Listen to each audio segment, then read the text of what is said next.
We're on early, Tom, because we have breaking news. Let's get into it. Alec Ogletree has been dealt to the New York Giants. This is the one that surprised me more than the Michael Bennett trade. We knew that there were rumors about Bennett being dealt. Teams like the Falcons were in the mix.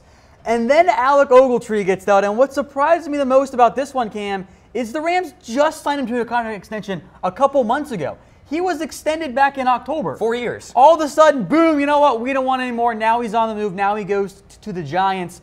This is a real surprise for me. I guess the Rams were like, you know what? Buyer's remorse. And they didn't want to pay him all that money. And for the Rams' perspective, they have been very aggressive and active. You know, they've dealt away Quinn. They dealt away Ogletree. They traded for Marcus Peters. They're overhauling that defense very much. So it's very much in pace with what the Rams have done throughout this year, dealing away players to get picks or get other players in exchange. It's a 4th and a 6th heading to the Rams. Again, those are early round picks because the Giants, well, they were just bad this year. And then the Giants get Alec Ogletree and a 7th round pick, which, yay, can't battle roster spot. There you go. With the Giants, I'm so glad to see them actually invest in a linebacker. Effort. There was the 1 year they traded for John Beeson, and it was the best linebacking core they ever had. And their previous regime just didn't value linebackers. And I knew that was going to be different under Dave Gettleman because we've seen him draft linebackers early, even in the first rounds. And the Giants, they do not take linebackers in the first rounds. They've done it like once in the last 10 years or something along those lines. Now they get Alec Ogletree, who, yeah, maybe didn't have his best year. I think he's a better fit in the Giants' 4-3 scheme than the Rams' 3-4 scheme. It is expensive, though. And I think that's maybe the bigger thing as we sit and look at the New York Giants cap situation. Not great. Well, look, a lot of this money the Rams got out of because there weren't really so much signing bonuses. There were roster bonuses and salaries that was guaranteed based on a certain point for the new league year. So the Rams don't have that much dead money. But the Giants now have a $10 million cap hit for Alec Ogletree. And you look at their defense, and it's really expensive. Jason Pierre-Paul is counting 17.5. Olivier Vernon counts 17. Janoris Jenkins counts 13.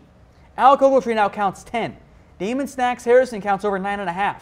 Dominique Rodgers-Cromartie counts 8.5. Outside of Eli Manning and Odell Beckham, all the Giants' money is invested on defense.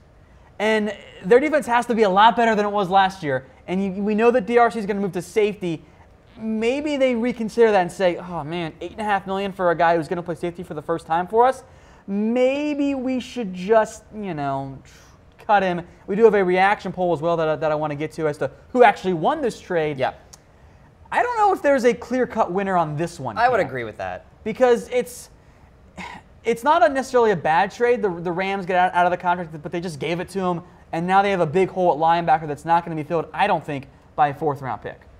So I am curious what you think of this deal as I've gone on my soapbox and preached for a little bit here.